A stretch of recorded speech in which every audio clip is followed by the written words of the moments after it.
What's up guys, welcome back to another video, and today we are going to be reacting to this video, Zombies in the Bible, by Inspiring Philosophy. I really like this guy. He's got some good videos, he's got some real good apologetics. I don't agree with him on everything, because I think sometimes he looks at like a lot like what some scholars say or what some smart people say, rather than, and just like, and doesn't necessarily use the Bible to interpret the Bible all the time, I don't think.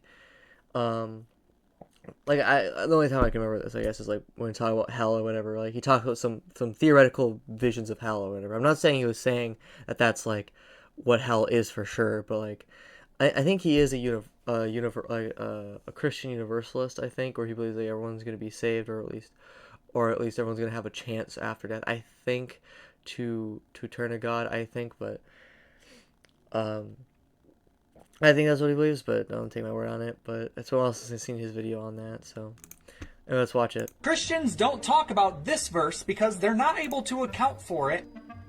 We talk about it all the time because you guys won't shut up about it. At that moment, the curtain in the sanctuary of the temple was torn in two from top to bottom. The earth shook, rocks split apart, and tombs opened. The bodies of many godly men and women who had died were raised from the dead.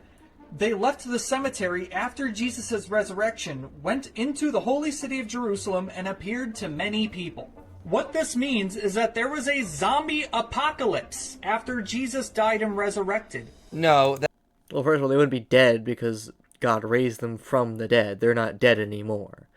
I mean, in a sense, you could say that zombies because they're undead. They're not dead anymore, but they're not like They're not like a zombie as you'd think a zombie would be from like The Walking Dead. that's an uncharitable representation from your non-Christian bias, and you know it.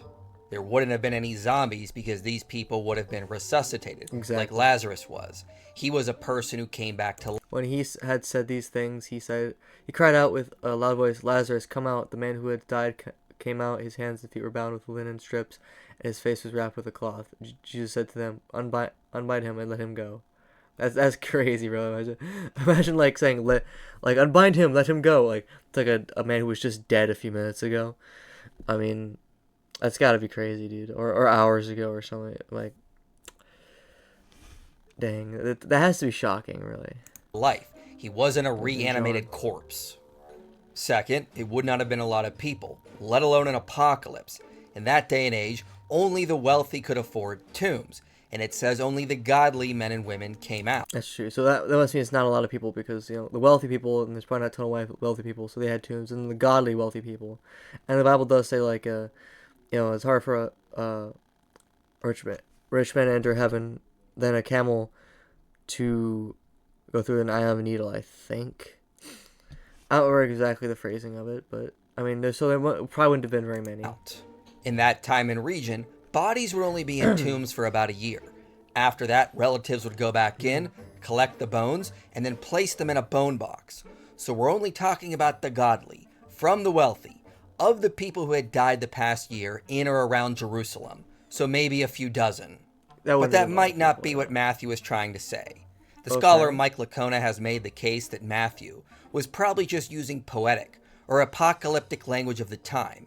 It'd be sort of like if I wonder how it would be poetic, because I can't really think about how it would be poetic, really. What the heck?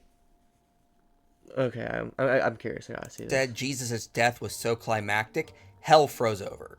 You obviously understand that's not literal. It's just an idiom. And that might be what Matthew was doing. Licona surveyed other texts from the time that talked about other figures dying, and he notes we see similar language in them. And then he says, "It seems to me that an understanding of the language in Matthew 27:52-53 as special effects with eschatological Jewish texts and thoughts in mind is most plausible. Matthew may simply be emphasizing that a great king has died. If he has one or more of the Jewish texts in mind, he may be proclaiming that the day of the Lord has come." In other words, it's very easy for Christians to account for this passage. You just need to use a little critical thinking and do some research. How does it mean like a king has that? Like I guess I don't understand ancient Hebrew literature like when it comes to poetic stuff all that much, but I mean some of the obvious stuff sure I can find. I can go like I can understand. I was like, okay, that was poetic, but like this, it's hard to see it as poetic. But maybe it is. I don't know. He raised Lazarus, so he can surely raise other people. Christians don't I mean, that's quite insightful. I should probably do more research on like the poetic things in like Israel and like the Jewish poetic stuff, and I should do more research on like the culture in in Jewish culture and stuff, because then I can make better videos and I can make better apologetic videos and defend the faith better, because then I understand the culture of the time and how to interpret things better as well. So that would be very useful for me to know when it comes to interpreting things. So anyway, please like the video if you liked it, and subscribe as well.